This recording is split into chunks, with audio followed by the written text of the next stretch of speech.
Many of us think Gen Z aren't very tolerant, and now a survey has proved it.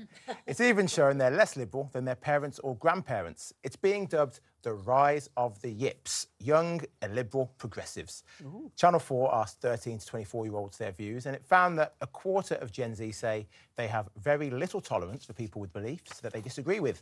Half agreed that some people deserve to be cancelled. But when it comes to social issues like gender, only 48% felt there was just two genders, compared with 68% of over 25s who are millennials. Now, speaking as a millennial, I can tell you, Gen Z, Gen Z, whatever you want to call them, they've gone so far to the left, they're basically far right now in their beliefs. They don't want to hear anyone's opinions. They will shut everyone down if you don't agree with them or if they don't agree with you. Thanks to social media, they can just block people. They're stuck in their echo chambers. I cannot stand them. I think they are ingrates. I think they are privileged. I do not like anything about Gen Z. Wow. And so millennials are very tolerant, clearly. You can see the difference, can't you? See, what's interesting to me is that an awful lot of kids that I know, and there's quite a lot of young kind of commentators, shall we say, who have gone quite right-wing. It's now quite rebellious to be a Tory. Yes. You know, if you want to be rebellious now, you're not a lefty. You know, like, if you wanted to be a punk rocker in the 70s because you hated the Tories and you were kind of, you know, you were anarchy in the UK and all that, and that was all great. Yeah. But now, if you want to really rebel, you put on a sort of suit and a tie and walk around as if you're Jacob Rees-Mogg. Exactly. And you go, look at me, I'm really radical. Exactly. You know? It's that kind of everybody hates me, I don't care. Yeah, exactly. Everybody hates me, I don't care, because I speak very well. And I think the thing is that they do, and that's the issue. But you're right, that we've now got a generation who, for older people, you know, you are treading on eggshells, that you say something that you believe or something that you disagree with or anything else, and then the vitriol and the reaction, it's almost like, how can you think that? You are so ridiculous.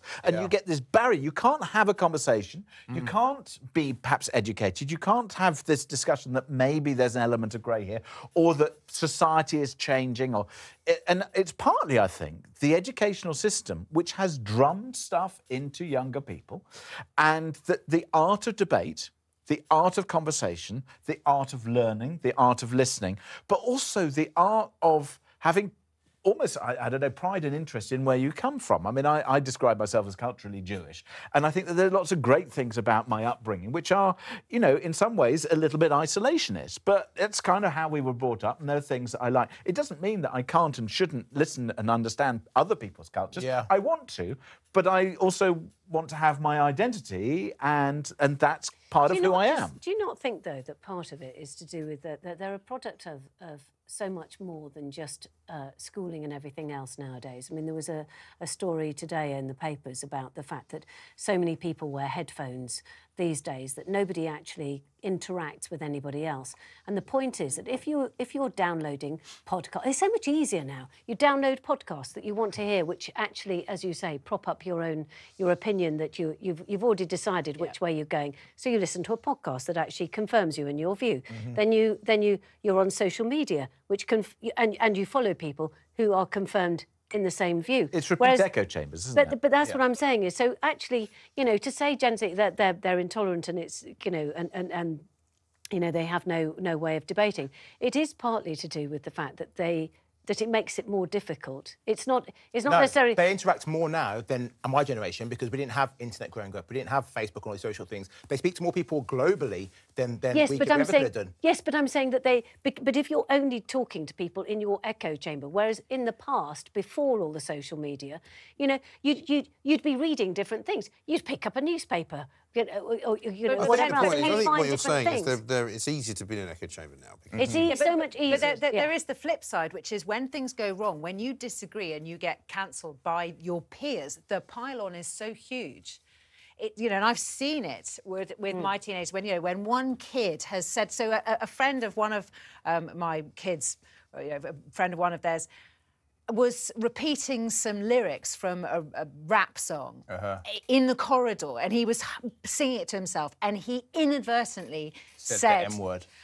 And he had to leave that school. because the pylon was so huge, and because it wasn't in person, it was all on social media, and it was anonymous, and he was, you know, I mean, he was really quite suicidal by the end of it, and had to be removed. And so they're so terrified of that I think that's one of the reasons that they're intolerant, because they have to all agree with the same thing in case that happens to them, and then they say the wrong thing because they've agreed with the wrong person. So a social media pylon is really a vile thing and to if be. you're 14 years old, you don't know how to cope But it's the with it. intolerance that's causing the pylon, rather Of course, than yes, the other way absolutely. around. So if they all taught things through, Yeah. that those sort of things wouldn't happen. But of course, the pylon is electronic and it's anonymous. So why do you mean vicious. school?